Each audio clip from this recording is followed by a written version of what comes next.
you purchased Ethereum early, as in ICO level early also? Not naman super ICO level, Okay. but a bit Oh, early. a bit early. At that point, crypto is not where it is right now, that it's more accepted. What made you buy it at that time when there were lesser people who knew more about it? I'm not in the, fad siya or trend siya, the reason why you're buying.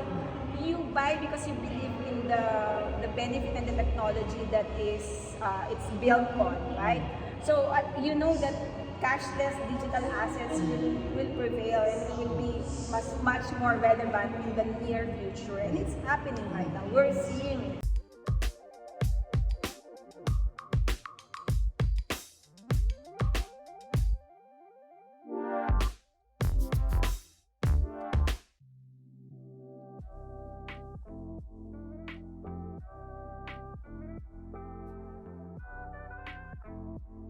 Hey guys, we're with Anak of Digico Attraction, who's been in the crypto market for over 5 years now.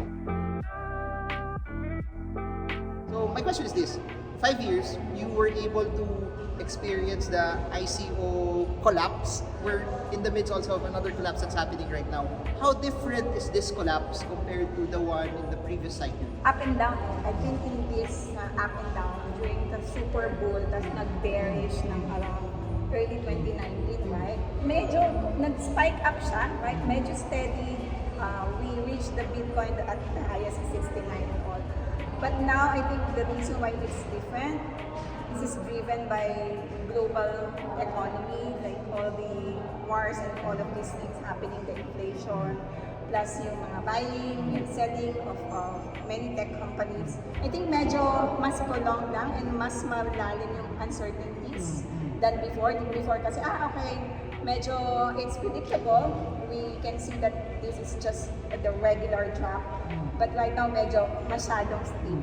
But I think for me, I'm sure you're gonna ask me, will I hold or will I sell at this point? Of course, who does sell at the deepest point? We just need to get over this entire volatility, especially this very bear market. Part of that also was the collapse of Luna, the collapse of Celsius, and then FTX, the third largest spot exchange also, literally collapsed. A 32 billion company collapsed in 3 days. Is that a concern? Yeah, of course, concerning for those people who is really using this technology for investment. It's concerning. But if you are to look at it at the long term and the actual benefit and what the technology is really for, it's here to stay.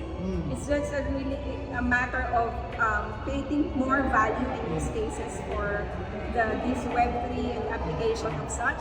Pagka nag-gain yan ng mas maraming momentum, then kasi na-associate and you cannot fall for associating the network, the technology, and the crypto all together. But as mentioned, di ba, the technology has not changed. It's here to stay. It's here to be beneficial to all. Hump lang yan along the road.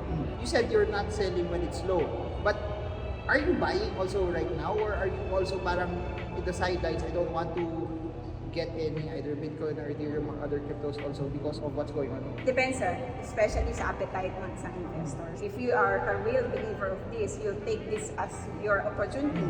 You take advantage of this to buy some and then hold until mag-establish again. But of course, me personally, I'm not doing anything. I'm also in a watch and see situation.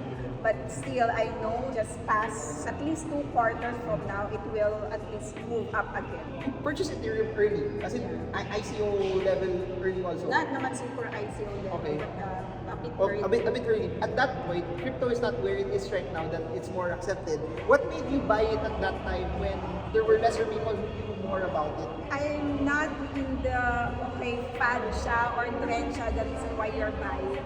You buy because you believe in the benefit and the technology that is it's built on, right?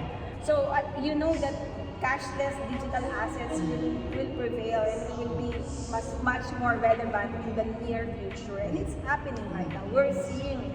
So yung mga up and down ng mga pricing, madaming, just like stock market, ang daming factors, di ba? So these factors constitute to at least bringing you down to the basics. It's a test of whether you understand the basics of what you are investing in or not. based on what we know and what you've seen also, 3 tokens, blockchains, projects that you think over the next 10 years will have staying power still? Anything like whether it's a digital asset as or the identity of the digital asset or your own identity. Okay. I think that's here to stay. Remittance would be another thing for cross-border.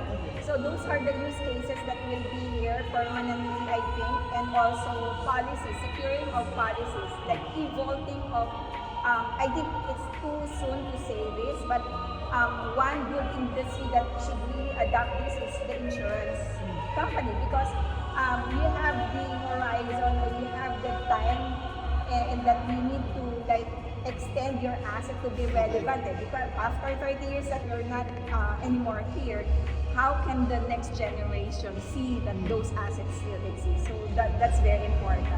Making sure that this asset is relevant, are claimed properly. For those who entered, they bought higher, they're hit. What would you encourage them on as someone who has been here for 5 years already? Yung mga na-hit talaga, you could do some partial cutting of losses. Again, it always depends on the appetite.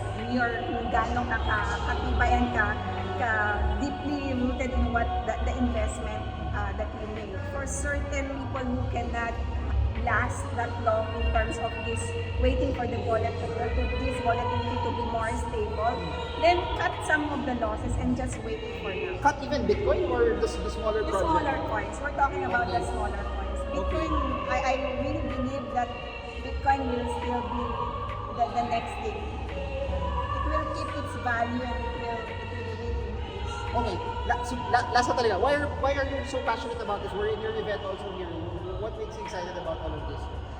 For me, it's always transparency and decentralization. Okay. For me, it's always about removing, barriers, middlemen, institutions, bureaucracy, and so many things. And that's what the technology is really for.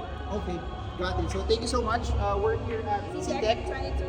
So it will be a yearly event now. So congratulations on making this event. So yeah, I'll put details down below. And thank you so much, Anna. It's always a pleasure to see you. After maybe 43 years na we haven't seen each other. I think last time I saw you was in Davao. So yeah, thanks guys. I hope this video helps you trade well, trade strong, trade smart. Watch the previous video we had with her. Bye. Bye.